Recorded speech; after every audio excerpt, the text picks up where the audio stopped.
Esta es una historia real. No se trata de milagros visibles. No se trata de señales en el cielo. No se trata de eventos extraordinarios que desafían las leyes de la naturaleza, sino de palabras dichas con desprecio, palabras arrojadas al viento como si no tuvieran peso, palabras que resuenan en el vacío y regresan de maneras que jamás imaginamos, porque las palabras tienen poder, más poder del que creemos cuando las dejamos escapar de nuestros labios. Esta historia no tiene un héroe perfecto, no tiene un villano identificable, solo tiene un hombre común, como tantos que conocemos, como quizás tú mismo lo seas. Un hombre que creía en lo que veía, en lo que tocaba, en lo que saboreaba, y que descubrió, de la forma más dura posible, que no toda la vida se puede medir con reglas ni calcular con fórmulas. Su nombre no importa. Podría ser cualquiera. Podría ser tú. Siempre fue así, cuestionando desde la infancia. El tipo de niño que preguntaba por qué a todo, que no aceptaba respuestas prefabricadas. Necesitaba comprender el mecanismo detrás de cada explicación. En la escuela, era el primero en levantar la mano cuando algo no tenía sentido. Los profesores a veces lo admiraban, otras veces se molestaban, pero él seguía haciendo preguntas. Así creció, seguro de sí mismo, con una inteligencia que él mismo reconocía y que otros validaban constantemente. Aprobó el examen de admisión a la universidad sin dificultad. Se graduó con honores. Construyó una sólida carrera. Para él, la vida era una secuencia lógica de causas y consecuencias. Estudias, apruebas. Trabajas, progresas. Te esfuerzas, logras. No había lugar para el misterio. No había lugar para lo inexplicable. Y, ciertamente, no había lugar para Dios. Le gustaba debatir, no agresivamente, sino intelectualmente. Le gustaba ganar debates con argumentos bien construidos, referencias precisas y razonamiento impecable. Y, cuando el tema era Dios, se sentía aún más fuerte, porque allí, en ese terreno, tenía algo que otros no tenían: certeza absoluta, certeza de que no había nada, certeza de que todo era invención humana, certeza de que los religiosos eran solo débiles que buscaban consuelo en fantasías. Lo dijo, no con malicia, sino con convicción. Realmente creía que ayudaba a la gente mostrándoles la realidad. Dijo que nunca había visto nada, nunca había sentido nada, nunca había experimentado ninguna experiencia que pudiera llamarse espiritual. ¿Dónde está la evidencia?, preguntó, y nadie pudo responderle de una manera que lo satisficiera. Para él, la fe era una invención, un mecanismo de defensa psicológico, un apoyo para quienes no podían lidiar con la cruda y dura realidad de la existencia. La opción de los débiles, pensó. Nunca pronunció esas palabras exactas en voz alta, pero el pensamiento estaba ahí, claro como el agua. Siempre que alguien hablaba de Dios en grupos de amigos, en comidas familiares, durante los descansos del trabajo, interrumpía. No gritaba, no discutía, no le faltaba el respeto a nadie abiertamente. Sonrió, esa sonrisa educada de quien sabe que tiene razón. Esa sonrisa que dice, déjame explicarte dónde te equivocas sin necesidad de verbalizarlo. Y dijo en voz alta, en un tono tranquilo y racional, si Dios existe, que me lo demuestre. Las palabras fluían con facilidad, como agua corriendo por una superficie lisa, como si no tuvieran peso, como si fueran frases ingeniosas en otro debate más. En serio, continuó, si hay un Dios todopoderoso y omnisciente que creó el universo y se preocupa por la humanidad, ¿por qué no se muestra? ¿Por qué se esconde? ¿Por qué deja a la gente con la duda? Y enumeró los argumentos conocidos: el problema del mal, la incoherencia de las religiones, la evolución de la ciencia mostrando explicaciones naturales para fenómenos antes atribuidos a lo divino. Algunos rieron nerviosos, otros apartaron la mirada, incómodos, otros permanecieron en silencio, sin saber qué responder. Pero continuó, porque en el silencio de los demás veía la confirmación. Decía que nadie podía probar nada, que todo era coincidencia, que todo tenía una explicación si se miraba con suficiente atención. ¿Rezó y sanó? Probablemente su cuerpo se sanó solo, como ocurre en muchos casos. ¿Sintió paz después de rezar? Efecto placebo. Autosugestión. ¿Experimentó algo que parecía sobrenatural? Alucinaciones. Fatiga mental. Truco de magia. Para cada historia, tenía una explicación. Para cada testimonio, un contraargumento. Y, al decir eso, sentía algo parecido al orgullo. No un orgullo mezquino, al menos no en su percepción, sino el orgullo de estar del lado de la razón, del lado de la verdad, del lado de quienes ven más allá de las ilusiones. Creía estar por encima de la necesidad de la fe. Creía tener el control total de su existencia. Y, hasta cierto punto, lo tenía. Su vida marchaba bien. Muy bien, de hecho. Los días transcurrían con la regularidad que predecía. Lunes: trabajo, gimnasio, cena sencilla, series. Antes de acostarse. Martes: reuniones importantes, almuerzo con colegas, más trabajo, quizás un libro por la noche. Miércoles, jueves, viernes. Cada día tenía su ritmo, su estructura, su propósito claro. Los fines de semana eran para un descanso estratégico, un poco de ocio, un poco de trabajo personal, tiempo para aficiones que mantenían la mente ágil. No ocurría nada inesperado, y cuando surgía algo fuera de lo previsto, simplemente se adaptaba, se reorganizaba, lo resolvía. Ninguna señal del cielo, ninguna respuesta divina a sus desafíos, y eso lo fortalecía aún más. ¿Ves? Pensaba, a veces incluso diciéndose a sí mismo en voz alta: no pasa nada, porque no hay nada allá arriba. Cada día sin respuesta era una prueba más, en su mente, de que tenía razón. Había desafiado a Dios públicamente, repetidamente, y no ocurrió nada. Ni un rayo, ni una enfermedad repentina, ni una tragedia. Si Dios existiera y le importara, razonó, ciertamente no permitiría que alguien lo desafiara así, repetidamente, sin consecuencias. Para él, el silencio divino era la mayor prueba de la inexistencia divina. La vida seguía su curso normal, mejor de lo normal, en realidad. El trabajo iba bien, un ascenso en el horizonte, reconocimiento de sus superiores, relaciones estables, amigos de toda la vida, familia que, a pesar de algunas diferencias de opinión, mantenía vínculos sanos, salud impecable, nunca había tenido problemas graves, ni siquiera una hospitalización en la edad adulta, finanzas organizadas, inversiones en crecimiento, seguridad material garantizada, todo bajo control. Él lo había construido, con trabajo, con inteligencia, con planificación. No necesitaba suerte, no necesitaba milagros, no necesitaba oraciones. Solo se necesitaba a sí mismo, y eso era reconfortante. Demostraba, una vez más, su punto: no se necesita a Dios para tener una buena vida. Conversaciones, debates, una rutina intelectualmente estimulante. Era respetado en su círculo, conocido como alguien inteligente, elocuente y confiable. Por supuesto, algunos lo consideraban arrogante. Algunos evitaban las discusiones sobre religión cuando él estaba presente, pero eso no le molestaba. La gente evita lo que la incomoda, pensó. Evitan cuestionar sus propias creencias porque tienen miedo de lo que encontrarán. No tenía miedo, tenía certezas, todo bajo control, hasta que un día se le escapó el control. No era algo sobrenatural, no fue una voz del cielo, ni una visión mística, ni un suceso que desafiara las leyes de la física. Era algo común, terriblemente común, algo que le sucede a cualquiera, en cualquier lugar, en cualquier momento. Algo que todos sabemos que puede pasar, pero que siempre pensamos que les pasará a otros, nunca a nosotros. Un problema grave, inesperado, repentino, implacable.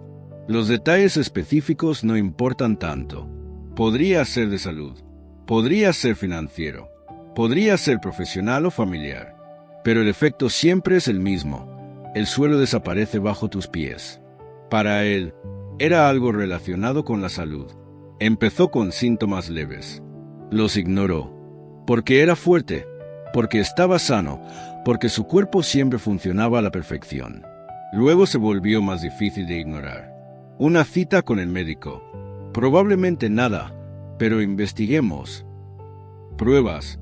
Resultados preocupantes. Hagamos más pruebas. Más pruebas. Necesitamos hablar sobre las opciones. Y entonces llegó ese momento que divide la vida en un antes y un después, el diagnóstico. No describiré exactamente qué fue, pero fue grave. De esas cosas que no se pueden resolver con fuerza de voluntad, inteligencia ni planificación. De esas que te recuerdan brutalmente que no tienes tanto control como creías. Intentó mantener la compostura. Intentó abordar el problema como abordaba a todos los demás, con lógica, investigación, planificación. Leyó todo lo que pudo sobre la enfermedad. Artículos científicos, estadísticas, tratamientos disponibles. Habló con varios médicos. Buscó segundas y terceras opiniones.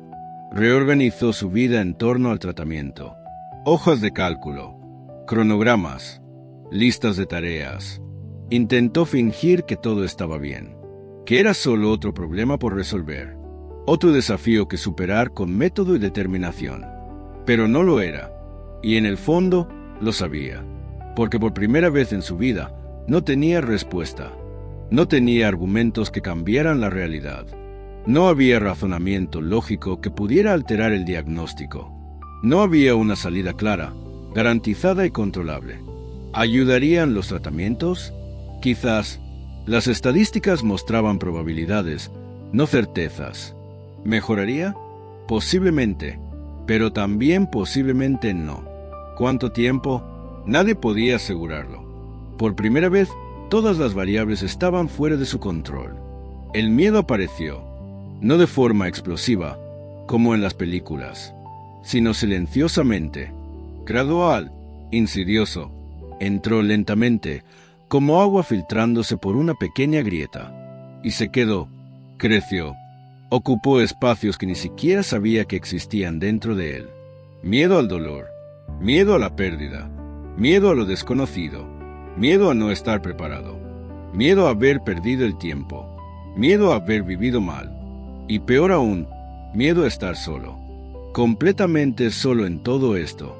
Sus amigos lo visitaban, por supuesto. La familia llamaba con frecuencia. Los colegas le enviaban mensajes. Pero al final del día, cuando se apagaban las luces y llegaba el silencio de la noche, era él, solo, con el problema, con el miedo, con la incertidumbre, y ninguna lógica podía disipar esa sensación. Esa noche en particular, permaneció despierto, no por elección propia, simplemente no podía dormir. Su cuerpo estaba exhausto por el tratamiento. Su mente estaba agotada por la preocupación constante, pero no podía dormir. La habitación estaba a oscuras. Solo la tenue luz del reloj digital marcaba el paso de las horas. 11:47, 12:15, 1:33, 2:48. El silencio era denso. No ese silencio apacible que invita al descanso, sino ese silencio opresivo que amplifica cada pensamiento, cada miedo, cada arrepentimiento. Y, sin darse cuenta, los pensamientos comenzaron a repetirse, como un disco rayado que siempre reproduce la misma parte de la canción. Las palabras volvieron. Si Dios existe, que me lo demuestre. Pero ahora sonaban diferentes, completamente diferentes. No parecían inteligentes, no parecían valientes, no parecían racionales. Parecían vacíos, huecos, arrogantes de una manera que nunca antes había percibido. Se preguntó algo que nunca se había permitido, algo que su orgullo siempre había bloqueado. ¿Y si me equivoco? No era una pregunta filosófica, no era un ejercicio intelectual. Era genuina, cruda, aterradora. ¿Y si hay algo más allá de lo que puedo ver y medir? ¿Y si esas personas a las que ridiculicé tienen razón? ¿Y si Dios existe y yo lo desafié repetidamente públicamente. El orgullo intentó reaccionar. Esa voz interior familiar, que siempre lo había protegido, intentó hacerse oír. Eso es debilidad. Solo tienes miedo. Es normal buscar consuelo en momentos difíciles, pero eso no significa que sea real. Estás retrocediendo. Estás cayendo en la trampa que siempre criticaste en los demás. Mantén la calma. Mantén la lógica. Pero el agotamiento hablaba más fuerte. El agotamiento de fingir tener el control. Agotamiento de cargar con todo solo. Agotamiento de ser fuerte cuando no te sientes fuerte. Agotamiento de estar solo en ese silencio opresivo. Por primera vez en décadas, no quería demostrar nada. No quería discutir. No quería debatir. No quería tener razón. Solo quería ayuda. No sabía cómo pedirla. Nunca la había necesitado. O tal vez siempre la había necesitado, pero nunca la reconoció. No sabía rezar. Nunca lo había aprendido. Nunca lo consideró necesario. Siempre lo consideró un ejercicio inútil. Pero habló, en la oscuridad de esa habitación, solo, asustado, humillado por su propia fragilidad. Habló, sin técnica, sin frases bonitas, sin palabras ensayadas ni versos memorizados. Habló como quien ya no tiene fuerzas para fingir. Solo dijo, en un susurro ronco, si el Señor existe, no sé qué hacer. Larga pausa. Respiración temblorosa. Me he pasado la vida diciendo que no te necesito, que no creo en ti, que eres un invento. Otra pausa. Pero tengo miedo, y no sé qué hacer, y ya no soporto estar solo en esto. Las palabras salieron torpemente, interrumpidas, honestas como nunca antes lo había sido. No sé si lo merezco, no sé si debería pedirlo, ni siquiera sé si le estoy hablando a alguien o simplemente a vacío. Las lágrimas comenzaron a caer, silenciosas al principio, luego más fuertes. Pero si existes, por favor, necesito algo, a alguien. Ya no puedo soportarlo solo. No hubo respuesta inmediata, ninguna voz audible, ninguna luz sobrenatural, ninguna presencia tangible. Pero algo sucedió, algo sutil, algo interno, algo inmenso e indemostrable, pero real. Su respiración, que había sido rápida y superficial, se hizo más lenta.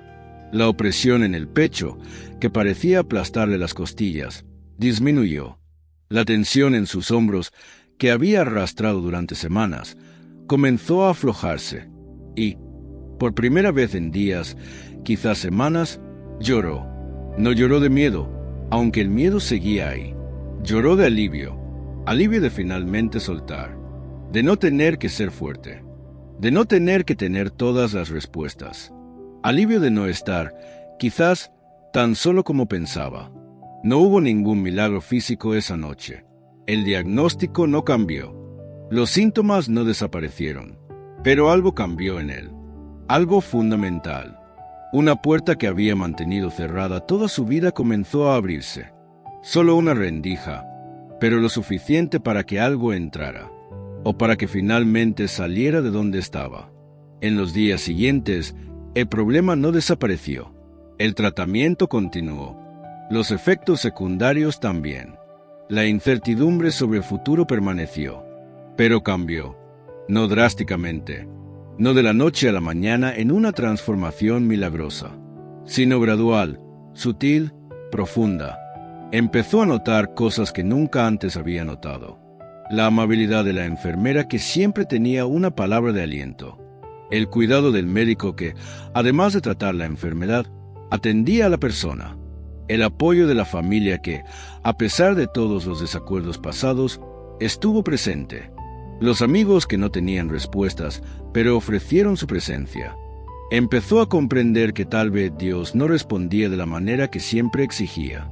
No con señales espectaculares, no con pruebas científicas, no con demostraciones que satisficieran su necesidad de evidencia empírica, sino a través de pequeñas cosas, cosas sutiles, fácilmente ignoradas si no se presta atención. una paz inexplicable en momentos de dolor, una fuerza que no surgió de él cuando ya no tenía fuerza propia, sincronicidades que podían ser coincidencias, pero que parecían cuidadosamente orquestadas. Tímidamente, comenzó a orar de nuevo. Nada de oraciones elaboradas, nada de rituales complejos, solo conversaciones, honestas, simples. Gracias por otro día. Ayúdame a superar esto. No entiendo qué está pasando, pero confío en que no estoy solo. Y, sorprendentemente para él, le ayudó. No mágicamente, no eliminando el sufrimiento, pero haciéndolo soportable. Ya no hablaba con arrogancia de Dios. Ya no lanzaba desafíos. Ya no debatía para ganar. Cuando alguien mencionaba la fe, escuchaba. Escuchaba de verdad, en lugar de simplemente esperar su turno para hablar. Cuando alguien compartía una experiencia espiritual, ya no la descartaba automáticamente como una ilusión. No lo sé, comenzó a decir, y descubrió que no importaba no saber. Se dio cuenta de que la fe no es una prueba, no es una ecuación matemática, no es un experimento científico replicable. Es rendición, es confiar cuando no hay certeza, es creer cuando no hay evidencia visible, es perseverar cuando no hay garantías. Y esto, paradójicamente, requiere más valentía que el escepticismo que siempre practicó, porque es fácil no creer, es seguro, es cómodo, te da el control, pero rendirse, confiar, tener fe, eso requiere vulnerabilidad. Y la vulnerabilidad era lo que siempre evitaba. Entendió algo simple, pero profundo. Dios no necesita ser provocado, no necesita demostrarle nada a nadie, porque a Él no lo están juzgando. A nosotros sí. No es Dios quien necesita revelarse según nuestras exigencias. Somos nosotros quienes necesitamos abrirnos a la posibilidad de su presencia. Y el orgullo no sostiene a nadie en tiempos difíciles. La inteligencia no cura las enfermedades. La lógica no disipa el miedo. Los argumentos no llenan el vacío. Pero la fe, de alguna manera inexplicable, hace algo. No siempre como queremos. No siempre cuando queremos. Pero lo hace. Pasaron los meses. El tratamiento tuvo sus altibajos. Momentos de esperanza se alternaban con momentos de desesperación. Pero él continuó, un día a la vez, a veces una hora a la vez, y siguió orando, a veces dando gracias, a veces pidiendo, a veces simplemente desahogándose, honestamente, sin filtros. Estoy cansado. Me duele. No sé si puedo soportarlo más. Y de alguna manera, después de cada oración, llegaba la fuerza para continuar. No necesariamente fuerza física, sino fuerza de espíritu, una determinación que no venía de dentro. Tímidamente, comenzó a asistir a un pequeño grupo de fe. No era una iglesia grande, no era un evento espectacular, solo gente común reunida para compartir, orar y apoyar. Al principio, se sintió fuera de lugar, como un impostor, como alguien que no merecía estar allí. Después de todo, había pasado años ridiculizándolo, pero fue recibido con amabilidad, sin juicios, sin «te lo dije», sin la arrogancia de alguien que siempre tuvo fe, solo aceptación. Y eso rompió algo dentro de él. Rompió la última resistencia, la última barrera del orgullo. Volvió a llorar, pero esta vez no solo en la oscuridad, rodeado de gente, manos sobre sus hombros, palabras de aliento, oraciones sinceras.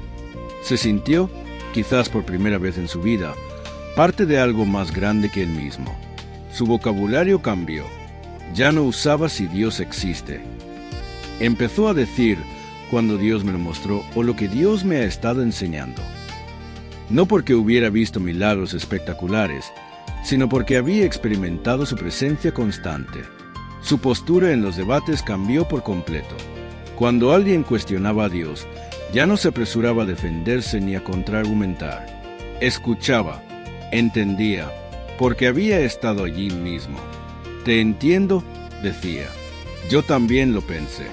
y no voy a intentar convencerte de nada, pero puedo compartir mi experiencia si quieres escuchar.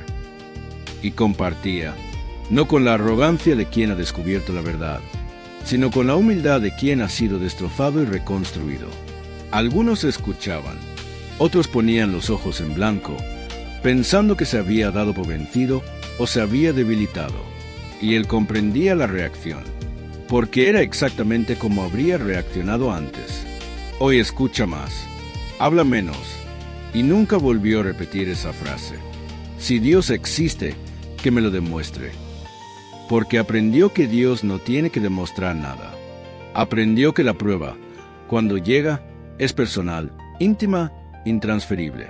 Aprendió que no se le puede exigir a Dios lo que se le exige a un experimento científico, porque Dios no es un objeto de estudio, es un sujeto de relación. Su salud mejoró gradualmente, con mucho tratamiento, mucho esfuerzo, mucha medicación. ¿Fue un milagro? Él lo cree, aunque los médicos lo expliquen científicamente. Para él, cada pequeña victoria, cada examen con mejores resultados, cada día con menos dolor, fue una respuesta a sus oraciones. No porque Dios haya cambiado las leyes de la naturaleza, sino porque Dios obra a través de ellas. Obra a través de médicos dedicados, a través de medicamentos desarrollados por científicos, a través de enfermeras atentas, a través de familiares presentes. No se convirtió en un fanático religioso. No abandonó la razón. No dejó de cuestionar. Mantuvo su inteligencia y su espíritu crítico, pero lo moderó todo con humildad. La humildad de reconocer que hay cosas que escapan a la comprensión humana, que el misterio no es enemigo del conocimiento, que la fe y la razón pueden coexistir, y que, a veces, lo más racional es reconocer los límites de la propia racionalidad. Quizás ya hayas dicho algo parecido, por rebeldía, por dolor, por frustración con la vida, con la religión, con quienes te decepcionaron en nombre de Dios. Si Dios existe, ¿por qué permite esto? Si Dios es amor, ¿por qué hay tanto sufrimiento? Si Dios es poderoso, ¿por qué no actúa? Estas son preguntas legítimas. Preguntas que toda persona pensante se ha hecho en algún momento. No hay nada de malo en cuestionar. Dios es lo suficientemente grande como para responder a tus preguntas. Pero hay una diferencia entre cuestionar con humildad y desafiar con arrogancia.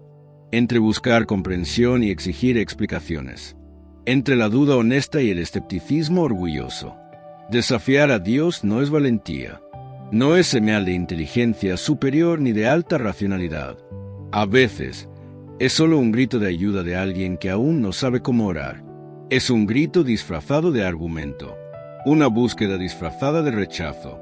Porque es más seguro rechazar que arriesgarse a creer y decepcionarse. Es más fácil negar que admitir que necesitas algo que no controlas. Ten cuidado con las palabras que pronuncias. No porque Dios te vaya a castigar por desafiarlo. Dios no es un tirano inseguro que reacciona a provocaciones, pero porque las palabras tienen poder sobre quienes las pronuncian. Cada vez que declaras Dios no existe con absoluta certeza, te cierras un poco más a la posibilidad. Cada vez que ridiculizas la fe de otro, endureces un poco más tu propio corazón. Cada vez que exiges pruebas según tus condiciones, limitas donde y cómo puedes encontrar respuestas. Porque algunos regresan en silencio, no en el ruido de los debates, no en el calor de las discusiones, no en la brillantez de las discusiones ganadoras, sino en silencio, en el silencio de la madrugada cuando estás solo con tus miedos, en el silencio del hospital cuando todos ya se han ido, en el silencio de la pérdida cuando no hay palabras de consuelo, en el silencio del fracaso cuando todas tus certezas se desmoronan. Es en este silencio que muchos finalmente escuchan. Escuchan lo que siempre ha estado ahí, pero que el ruido del orgullo acalló. Escuchan la voz suave que no compite con sus argumentos, sino que espera pacientemente. Ellos escuchan el llamado que siempre ignoraron. Con Dios no se juega, no porque Él te vaya a castigar, sino porque podrías perder años, décadas, cerrándote lo que podría haberle dado sentido a tu vida. No porque Él sea pequeño y frágil, sino porque podrías endurecerte demasiado para recibir lo que Él ofrece. No porque sea peligroso desafiarlo, sino porque es trágico perder el tiempo luchando contra lo único que podría completarte. Esta historia no trata sobre la religión organizada. No se trata de a qué iglesia asistir ni qué doctrina seguir. Trata de un hombre que vivió encerrado y se descubrió abierto, que vivió en certezas y descubrió el misterio, que exigió pruebas y recibió presencia. Quizás esta sea tu historia también. Quizás eres tú quien desafía, quien cuestiona, quien exige, o quizás conoces a alguien así. Si has llegado hasta aquí, gracias. Gracias por dedicar estos minutos de tu vida a escuchar esta historia. Gracias por abrir tu corazón para reflexionar sobre algo en lo que quizás nunca antes habías pensado. Si esta historia te conmovió de alguna manera, no te la guardes. Compártela con alguien que necesite escucharla. Deja tu comentario abajo contándonos qué sentiste. Y si aún no estás suscrito al canal, suscríbete ahora y activa la campanita. Porque cada semana traigo historias reales como esta. Historias que transforman, que enseñan, que nos hacen reflexionar. Que Dios bendiga tu vida. Y que nunca olvides, algunas lecciones solo las aprendemos cuando nos detenemos a escuchar. Hasta el próximo video.